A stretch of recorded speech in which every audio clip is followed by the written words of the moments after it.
Good morning.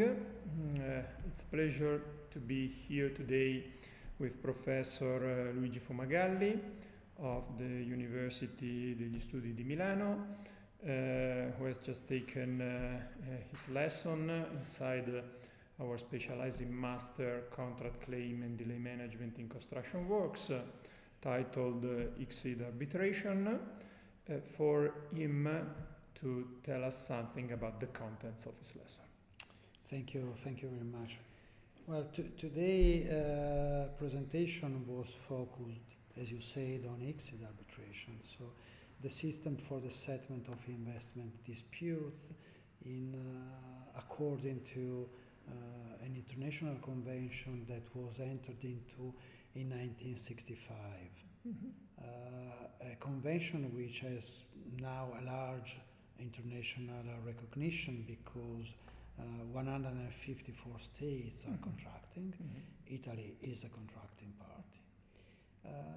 Today we examined the feature of investment disputes that were traditionally a cause of large frictions between states. Even before the Second World War, expropriations, taking of foreign assets, could be a reason for a war to start between two states. Therefore, after the Second World War, when the World Bank was created, the reconstructions of states destroyed by the war was undergoing.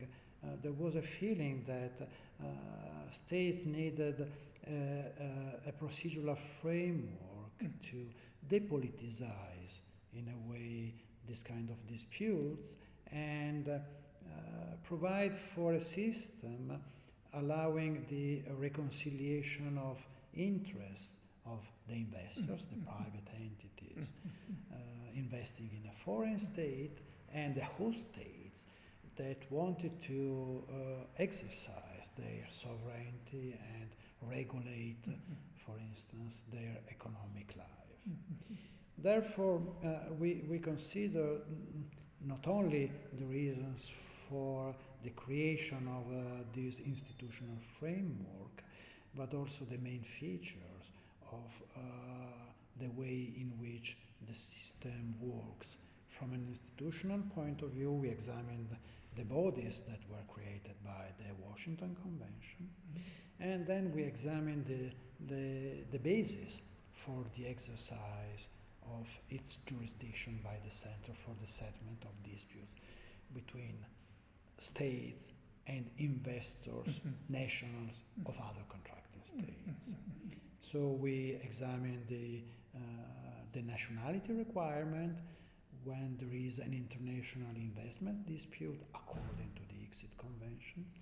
We examined the consensual basis of F.lli arbitration because F.lli arbitration, in the same way as all other arbitrations, needs to have a consent at its basis. You cannot have an arbitration without the consent of the parties to have the dispute settled by some individuals. And we saw that nowadays the consent to arbitration is mainly contained in bilateral investment treaties, the so-called BITs, and also Italy has a number of them. Those BITs say that if there is a dispute between an investor of a contracting state and the other contracting state, there is the possibility to start arbitration at F.lli. For instance, the investor could claim that it was not accorded fair and equitable treatment, or that its assets were taken, nationalized without just compensation, so can start an arbitration at F.lli. And then we also examined the notion of investment because not all transactions consist in or lead to an investment. We saw that there are some criteria that are involved in the concept of investment and can be adopted to verify whether the specific transaction is an investment for the purposes of the ICSID convention or the BITs. Then in the final part we considered the procedural aspects of the ICSID arbitration, from the request for arbitration, which is the act which is starting the arbitration at ICSID, to the award, which is the act that is closing the arbitration and can be enforced in every contracting state. Finally, also we discussed a bit the critical aspects of ICSID arbitration.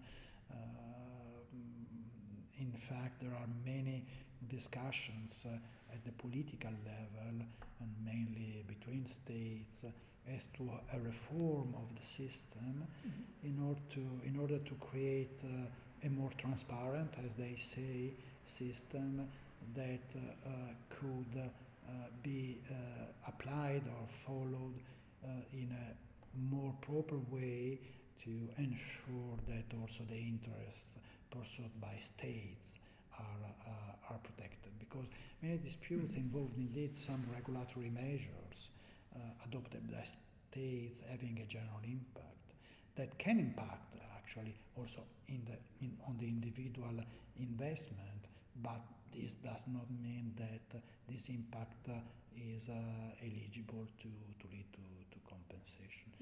Therefore, the future will tell whether new systems will be adopted, but for the time being, I can conclude that the system at ICSID is working well and satisfied the needs for which it was intended. Thank you, Professor. So, if I understood correctly, this kind of settlement is sort of a guarantee for, general contractors that works abroad and have as their clients foreign governments. Yes. Right. Which are the states that still do not adhere to this to this kind of agreement? I think that all the major more developed countries are party to the ICSID convention. Also, for a main reason, the developed countries normally were the countries of the investors.